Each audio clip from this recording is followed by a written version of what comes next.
केंद्रीय राज्य मंत्री कृष्णपाल गुर्जर ने कहा कि देश के प्रधानमंत्री नरेंद्र मोदी व हरियाणा के मुख्यमंत्री मनोहर लाल के लिए किसान व गरीब परिवारों का हित सर्वोपरि है। उन्होंने कहा कि प्रधानमंत्री भाजपा सरकार के 9 वर्षों में किसानों व गरीबों के हित में ऐतिहासिक निर्णय लिए हैं। उन्होंने कहा कि भाजपा सरकार के पास सक्षम नेतृत्व है। केंद्र सरकार द्वारा किए गए विकास कार्यों पर गर्व है। केंद्र सरकार द्वारा किसानों के लिए किसान सम्मान निधि योजना बनाई गई। योजना के अनुसार 45 करोड़ किसानों को डीबीटी के माध्यम से सीधे उनके खाते में भेजा गया है। योजना के अनुसार 6,000 रुपए सालाना प्रदान किए जाते हैं। भाजपा सरकार में किसानों की फसलों की खरीद एमएसपी पर की जा रही है। देश भर में हरियाणा प्रदेश पहला ऐसा राज्य है जहां पर सबसे ज्यादा फसलों की खरीद एमएसपी पर की जाती है। प्राकृतिक आपदा के दौरान फसल का खराब होने पर किसानों को उचित मुआवजा भाजपा सरकार द्वारा दिया जा रहा है।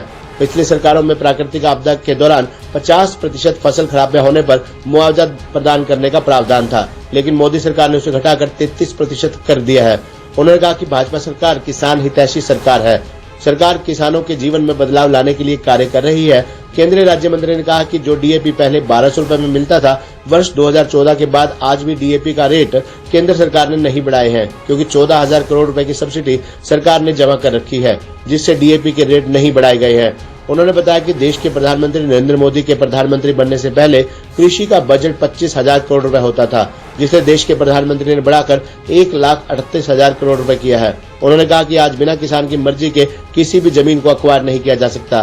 किसानों के हित के लिए सरकार ने अनेकों योजनाएं शुरू की हुई हैं।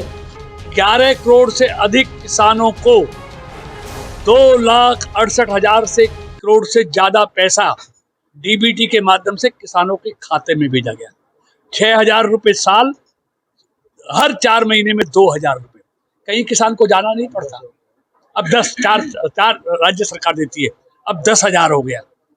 यही नहीं, एमएसपी पर खरीद 16 फसलों की होती है सिर्फ हरियाणा में, और एमएसपी पर खरीद जितनी कांग्रेस की सरकार ने की, उससे दुगनी खरीद मनोहर जी की सरकार ने की। पूरे देश में अगर सबसे ज्यादा एमएसपी पर फसलों की खरीद होती है तो वो हरियाणा में होती है। यही नहीं, किसान की आपदा में किसान की अगर पहले 1.5 लाख मिलता था, उसको बढ़ा के 5 लाख रुपया कर दिया। पहले किसान की फसल के खराबा 50% फसल खराब होती थी तब वो हकदार होता था, लेकिन मोदी जी की सरकार ने घटाकर उसको 33% कर दिया आजादी के बाद। अब 33% फसल भी खराब होती है तो उसका मुआवजा खराबे के अनुसार किसान को मिलता है।